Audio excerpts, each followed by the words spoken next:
Mesdames et messieurs, bienvenue dans cette nouvelle édition du journal télévisé dont voici le sommaire.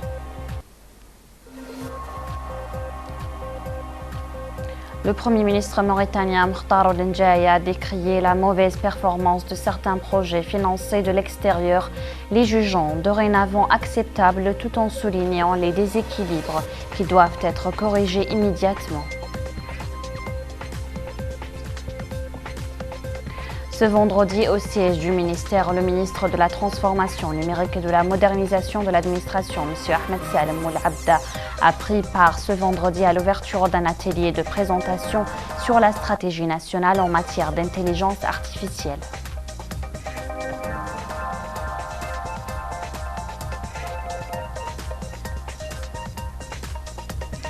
Toujours ce même vendredi, la première conférence scientifique de la Fédération des associations de sages-femmes d'Afrique francophone prenait fin au Centre international des conférences de Nouakchott sur une note d'espoir sur la santé maternelle et infantile sur le continent.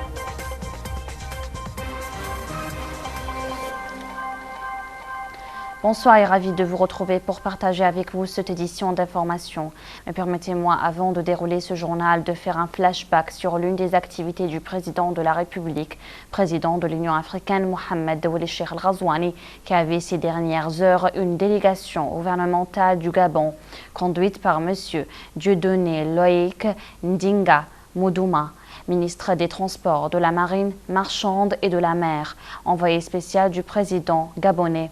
L'émissaire gabonais a remis au président de la République un message écrit du président de la transition de la République gabonaise, le général Brice Clotaire Oligui Nguema, lui exprimant sa satisfaction et son admiration pour ses efforts en faveur de l'Afrique durant son mandat actuel de président de l'Union africaine UA.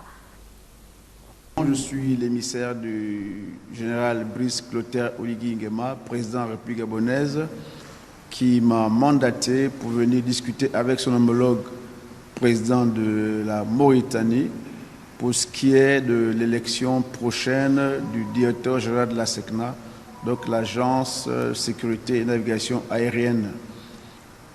Et il est question donc de conduire une élection le 27 septembre à Dakar, élection qui va consacrer le nouveau directeur général, et le Gabon a une candidature que nous croyons être la bonne, mais seulement il y a des candidats et il faut des soutiens.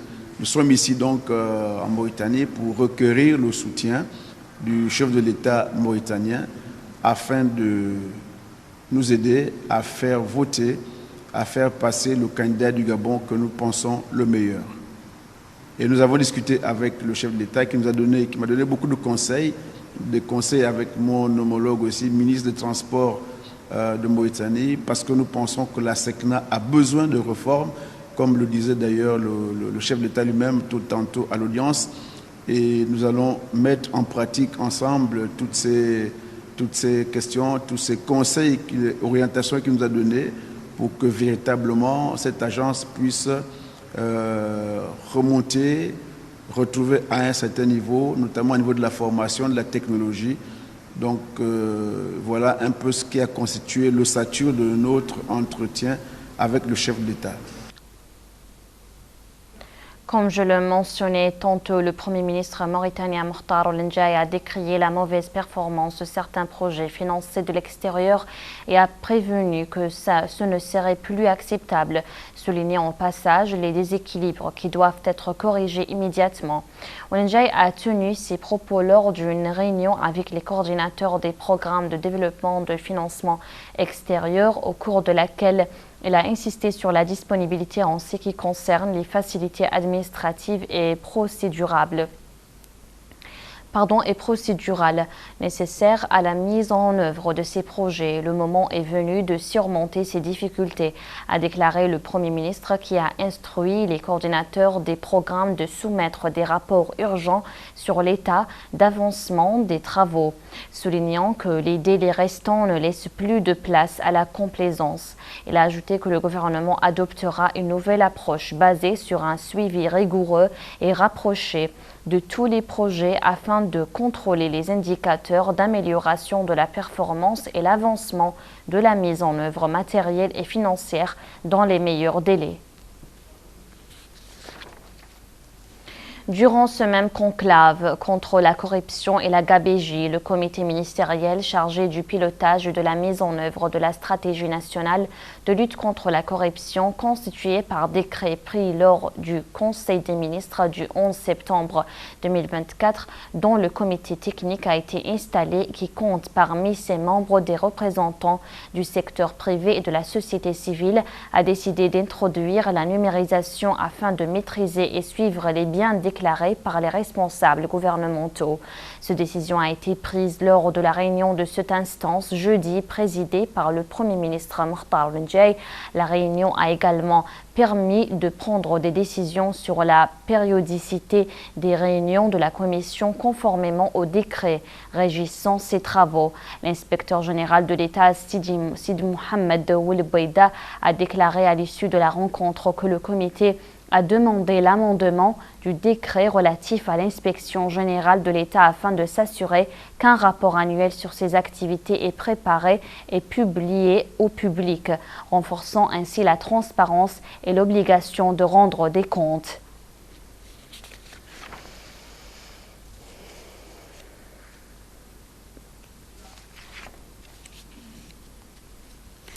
Intervenant après la réunion, le ministre de l'Économie et des Finances, Ahmed Ould Bouaïda, a souligné que cette décision avait été prise pour accélérer les procédures nécessaires à l'étude du projet de loi anticorruption. La stratégie nationale de lutte contre la corruption et la thématique de lutte contre la corruption constituent la pierre angulaire de la politique et de la vision de son Excellence le Président de la République, Mohamed Ould Cheikh Ghazouani. Cette vision a été plébiscitée par le peuple mauritanien lors de l'élection présidentielle du juin passé, et l'attachement de son Excellence et de son gouvernement dans le cadre tel qu'a été exprimé dans la déclaration de politique générale du gouvernement. Alors l'attachement à cette thématique de lutte contre la corruption et exprime un message fort et envoie un message fort au peuple mauritanien, à l'élite mauritanienne, aux gestionnaires de la chose publique en Mauritanie, mais également aux partenaires mauritaniens, aux partenaires de la Mauritanie en matière de développement et aux investisseurs qui opteraient pour choisir notre pays comme destination de leur investissement. On ne peut pas gagner notre pari de développement si on n'avance pas sur le chemin de la lutte contre la corruption et la lutte contre la gabegie. Si on n'avance pas sur le chemin de la moralisation de la vie publique. Donc c'est pourquoi son Excellence Président de la République a instruit le gouvernement, et le gouvernement s'attache aujourd'hui à déployer les gros moyens, aussi bien sur le plan institutionnel, sur le plan législatif, sur le plan réglementaire, mais sur le plan aussi des mesures opérationnelles pour opérationnaliser cette lutte contre la corruption. La décision qui a été, ou les décisions qui ont été prises à la suite de cette réunion consistent essentiellement à l'accélération du processus de rédaction de projets de loi sur la déclaration du patrimoine et les différentes voies et moyens de contrôler ces déclarations, le bien fondé et le suivi. L'autre décision porte essentiellement sur l'opérationnalisation et l'optimisation du travail des organes de contrôle et la nécessité de la coordination entre l'inspection générale d'État et l'inspection générale des finances au niveau du contrôle administratif, le renforcement de la Cour des comptes bien sûr, et l'accélération de la rédaction de textes régissant l'Agence nationale de lutte contre la corruption. Et c'est cette agence qui a été annoncée par son Excellence le Président de la République dans son programme proposé aux Mauritaniens. Et donc, cette agence prendra forme très rapidement, le plus rapidement possible, et les textes régissant cette agence, avec l'ensemble des pouvoirs et prérogatives qui vont être confiés à cette agence, ce texte sera disponible le plus rapidement possible et fera l'objet d'une réunion extraordinaire de cet outil de pilotage de la stratégie nationale de lutte contre la corruption. Le ministère de l'Éducation nationale et de la réforme du système d'enseignement a organisé vendredi à Nouakchott un atelier de formation au profit des directeurs régionaux de l'enseignement sur la diffusion des cours participatifs et la distribution des supports pédagogiques. L'atelier s'est tenu en présence du directeur du chef de l'équipe de coopération à la délégation de l'UE. Cette expérience vise à permettre aux élèves d'écrire correctement à travers des leçons auditives, en s'inspirant du modèle traditionnel par lequel les enfants apprennent à lire et à écrire dans les mahadras, mauritanienne. Les participants à cet atelier d'une journée ont reçu également des présentations de formation sur les leçons modulaires et les moyens de les mettre en œuvre. Le secrétaire général du ministère de l'Éducation et de la réforme du système éducatif, M. Yahya Oudbouba Talib, a souligné que les cours participatifs ont été choisis comme une approche qui encourage l'enseignant et l'apprenant à absorber et à corriger les déséquilibres d'apprentissage. L'expérimentation de cette approche pédagogique a commencé en 2022 et 2023 avec l'appui de la Banque mondiale où elle entrera à la prochaine année scolaire pour être généralisée à la première année en arabe et en mathématiques et à la deuxième année en français. Ajoutons que la réussite de cette approche dépend du professionnalisme et de la rigueur des directeurs régionaux. Ce vendredi, au siège du ministère, le ministre de la Transformation numérique et de la modernisation de l'administration, M. Ahmed Salem Moulabda, a pris part à l'ouverture d'un atelier de présentation de la stratégie nationale en matière d'intelligence artificielle. Le ministre a rappelé que le monde connaît des transformations majeures. L'intelligence artificielle est devenue un enjeu majeur pour les sociétés en développement et les économies en développement, soulignant que cette transformation a inclus tous les secteurs vitaux dans la plupart des pays, y compris la Mauritanie, qui déploie des efforts inlassables pour être à la pointe de l'innovation technologique. Le ministre a expliqué que l'intelligence artificielle n'est pas seulement un outil technique, mais plutôt un moyen de parvenir à la justice sociale, de renforcer l'efficacité et d'améliorer les conditions de tous les citoyens. Il a déclaré que l'utilisation de l'intelligence artificielle dans le domaine de la santé permettra la détection précoce des maladies grâce à l'analyse des images médicales, ce qui contribuera à fournir un traitement en temps opportun, et que dans le domaine de l'éducation, elle permettra de fournir des plateformes éducatives intelligentes qui garantissent à chacun étudiant une expérience éducative personnalisée. Pour sa part, le chef du département de coopération de l'ambassade d'Allemagne, M. Reinhard Oleg, a confirmé que grâce aux négociations bilatérales entre les deux pays qui ont eu lieu à la fin de l'année dernière, il a été décidé d'intensifier cette coopération à travers le nouveau programme de la GIZ dédié à la promotion de la transformation numérique qui sera bientôt mise en œuvre. Peuvent permettre de relever des défis complexes tels que l'amélioration de l'éducation et des soins de santé, ou bien la réduction de la pauvreté.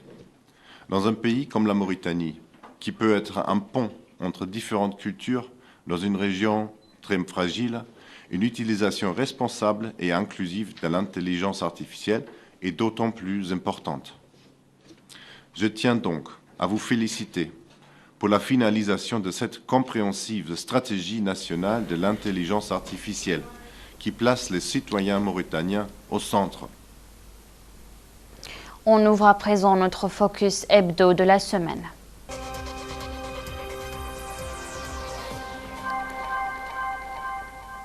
La première conférence scientifique de la Fédération des associations de sages-femmes d'Afrique francophone s'est conclue vendredi dernier au Centre international des conférences de Nouakchott par une note d'espoir sur la santé maternelle et infantile sur le continent. Organisée sous le thème intégration des services de santé reproductive, espacement des naissances post-partum, santé néonatale de l'enfant et de l'adolescent et nutrition de qualité. Cette rencontre de 4 jours a rassemblé près de 1000 participants provenant de plus de 18 pays. La conférence intervient dans un contexte préoccupant où la mortalité maternelle et néonatale reste élevée en Afrique subsaharienne. En effet, 21 des 47 pays de cette région n'ont enregistré aucun progrès dans la réduction de la mortalité néonatale entre 1990 et 2019, soulignant l'urgence d'agir pour améliorer la situation. L'événement visait donc à unifier les efforts des professionnels de la santé pour contribuer efficacement à l'amélioration de la santé maternelle et infantile, tout en s'attaquant à la problématique alarmante de la mortalité maternelle et néonatale. M. Sidi Hamadi Sidilamine Tabari, chargé de mission du ministère de la Santé, a souhaité que les recommandations formulées lors de la conférence pourraient contribuer à surmonter plusieurs défis dans le secteur de la santé.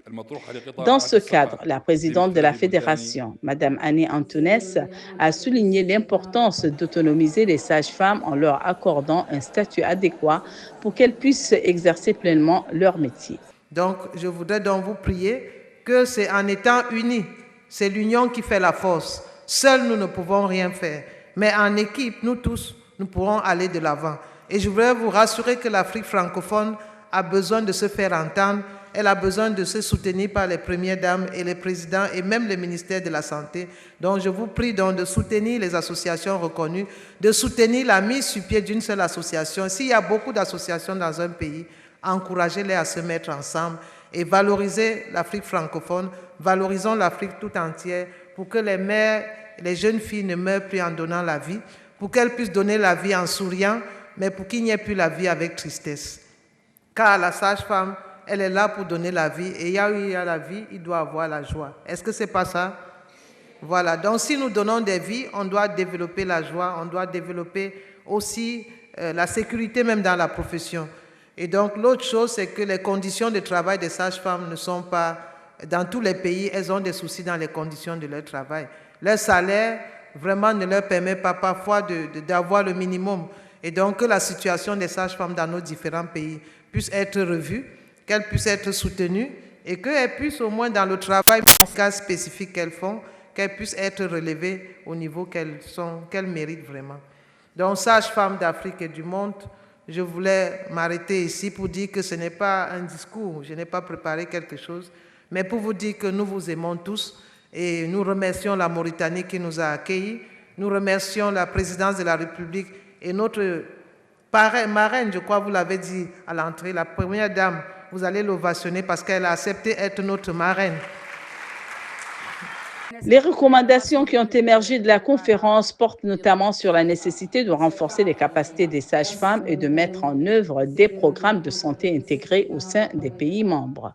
Ce rassemblement a également permis les échanges fructueux entre divers spécialistes, y compris obstétriciens, pédiatres, néonatologues et étudiants en santé. Cette première conférence scientifique de la Fédération des associations de sages-femmes d'Afrique francophone représente une avancée significative vers une meilleure santé maternelle et infantile. En favorisant la collaboration entre les différents acteurs de la santé et en mettant l'accent sur l'autonomisation des sages-femmes, cet événement pourrait bien contribuer à transformer le paysage de la santé reproductive sur le continent. L'engagement pris lors de cette rencontre doit se traduire par des actions concrètes et soutenues pour faire face aux défis persistants dans le domaine de la santé.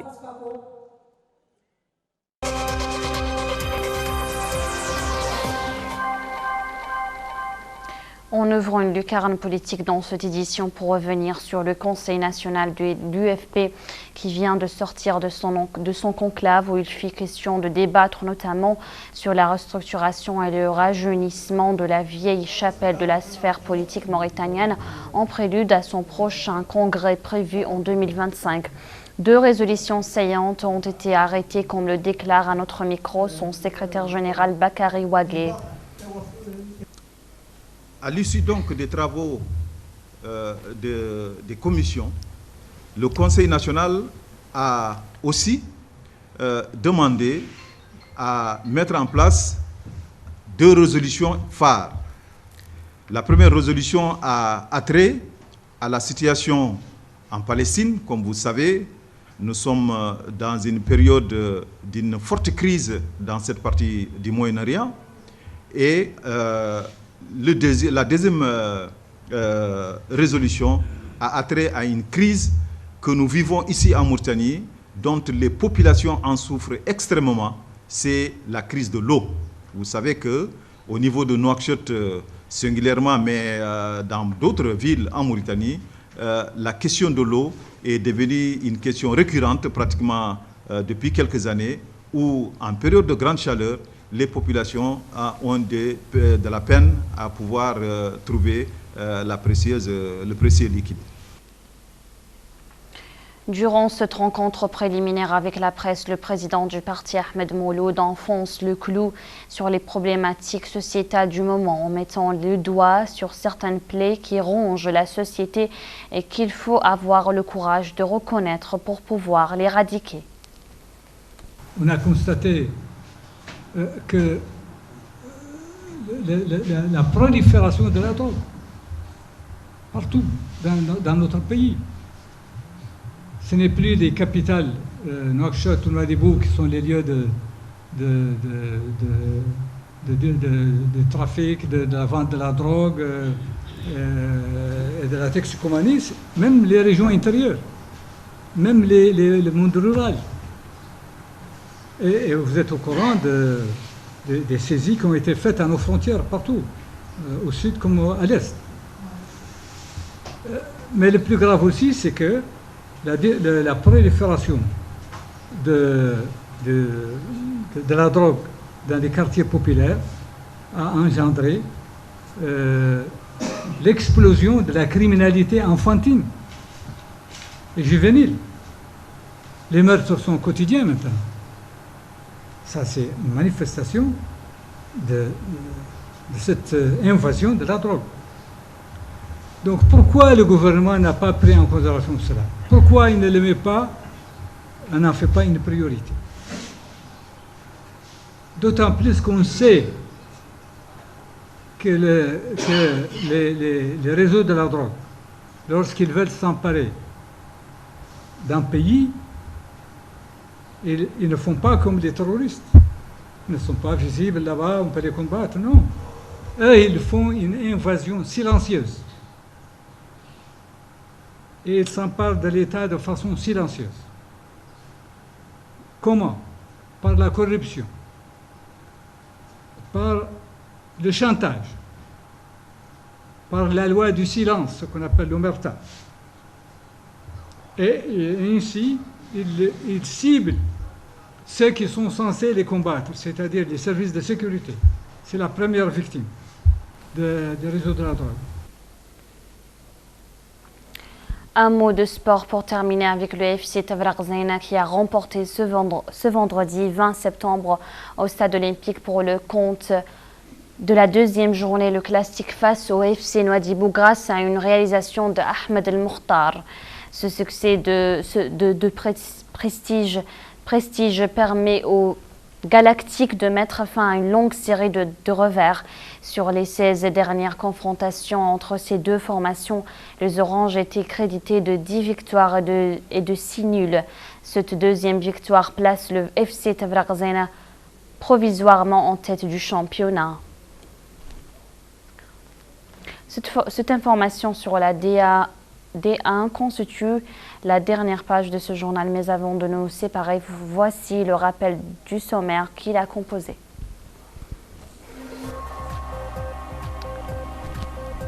Le Premier ministre mauritanien Mokhtar Ould Ghaya a décrié la mauvaise performance de certains projets financés de l'extérieur, les jugeant dorénavant acceptables, tout en soulignant les déséquilibres qui doivent être corrigés immédiatement.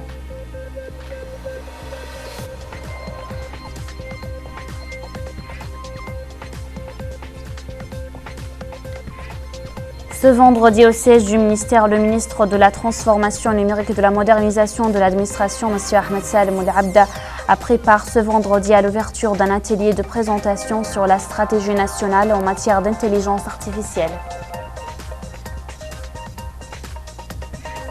Toujours ce même vendredi, la première conférence scientifique de la Fédération des associations de sages-femmes d'Afrique francophone prenait fin au Centre international des conférences de Nouakchott sur une note d'espoir sur la santé maternelle et infantile sur le continent.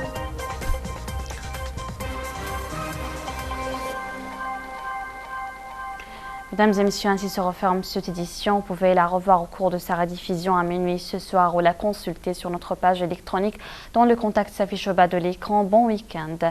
Quant à moi, je vous retrouve la semaine prochaine avec le même plaisir. Au revoir.